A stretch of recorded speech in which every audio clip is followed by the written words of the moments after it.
Ever since I was a kid, I've loved thunderstorms.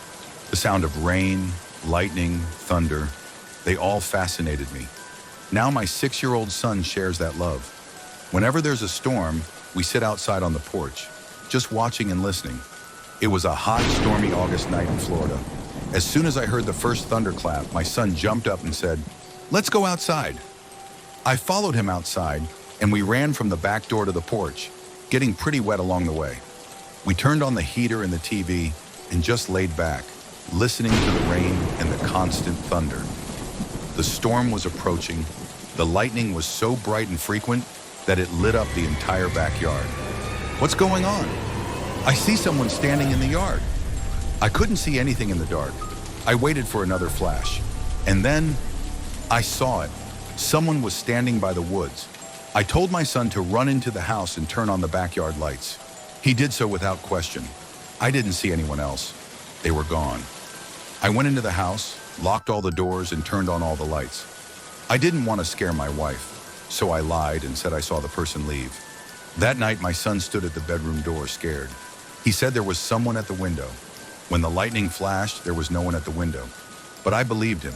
Someone was out there. I grabbed a baseball bat and checked around the house. When I got to the right side of the house, I saw a person in a hood looking around the corner. I screamed and ran over, but they were gone. Even with all the lights on, I didn't see anyone.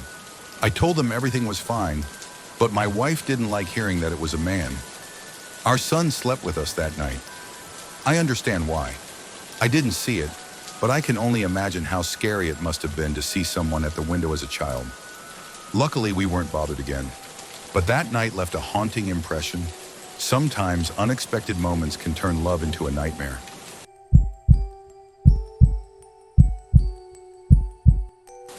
The city where I live hardly ever rains, so whenever it rains, it's a very special event.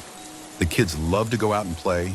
The farmers are thankful that their crops will grow well, and it makes for a beautiful scene. The last time there was a big storm, my friends and I were playing a game together. Although I don't remember what game it was. I knew a storm was coming when everyone heard the same loud thunder. When I heard that thunder, I thought it was a gunshot or fireworks.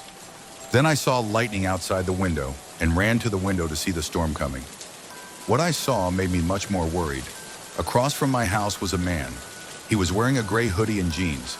He looked quite tall, but not too muscular, and he was just standing there. I couldn't tell if he was looking at me because his face was hidden. Then he started walking down the street, so I felt a little better, but still a little nervous. I told my friends that I was going out to watch the storm and would come back later. I went out on the front porch and stood under the awning, watching the lightning flash and the steady rain.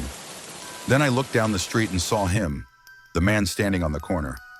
I was a little scared but tried to reason that people usually go out in the rain because it rarely happens. After about 5 minutes, I decided to go inside, and when I opened the door, I turned back to look at where the man was standing, and he was gone. That scene made me feel even creepier. I went back into my room but didn't continue playing the game. I didn't know what to do when I got a text message. The unknown number sent me 2 messages.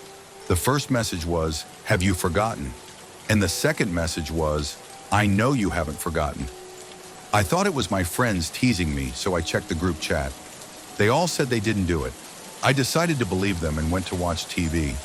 Time passed and I heard the doorbell. It was too late for visitors, so I checked the time on my phone, 12:19. I looked through the curtains but couldn't see anyone clearly because of the heavy rain. Then a loud clap of thunder startled me and my head hit the window, making a thud. There was movement at the door, a person running away. I knew it was the man from before. How could these events not be connected? I wanted to call the police, but there was no evidence. The man had left without a trace. I tried to sleep, but only slept for 3 hours when a loud clap of thunder woke me up. I jumped up and froze. Then I heard another loud bang, but it wasn't thunder, it was banging on my window. I looked through the curtains and saw him, the man with his hand pressed against the window. I could only imagine him staring at me. The scariest thing was his mouth. His eyes were mostly obscured by darkness, but there was enough light to see his mouth, and it was smiling horribly. He stood there for a moment, then walked away, disappearing into the rain. The next morning, I woke up and remembered the events of the night before. I ran to the window and saw a small piece of paper stuck to the window. On it were 3 words that haunted my dreams. Have you forgotten? I have not seen that man again, and hope I never will.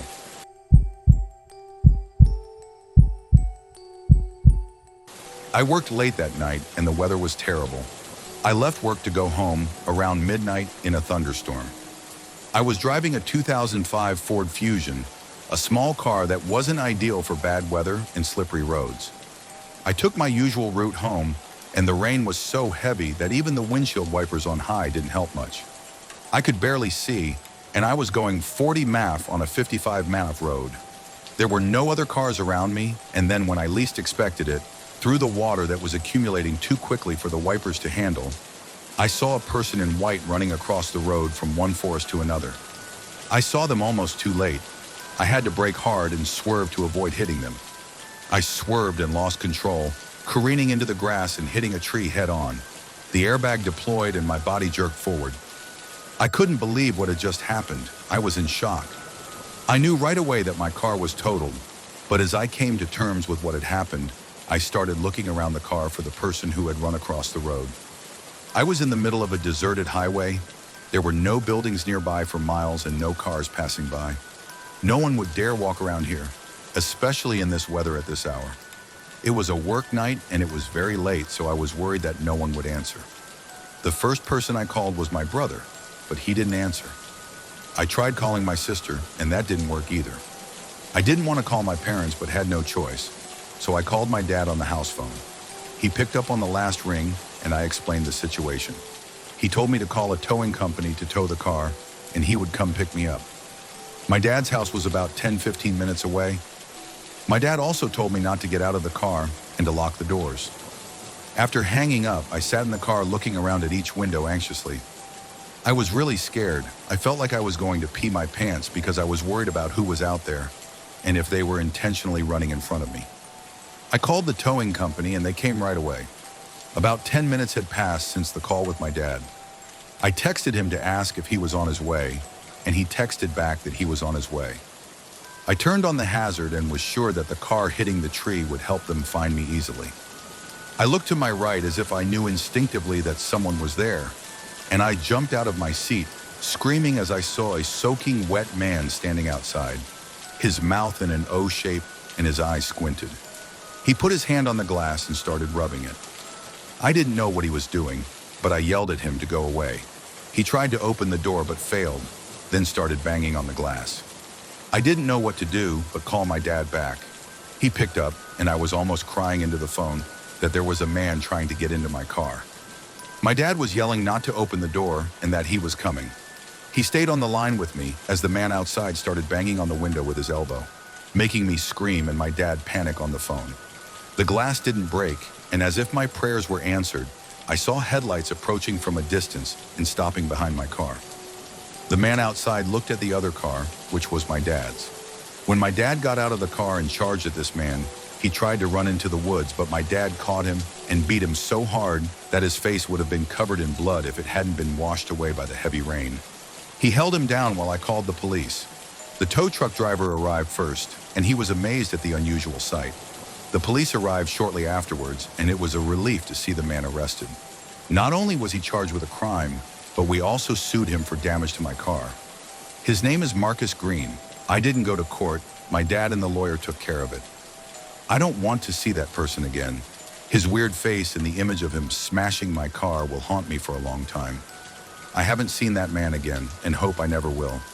Always be vigilant, even when you think you're safe.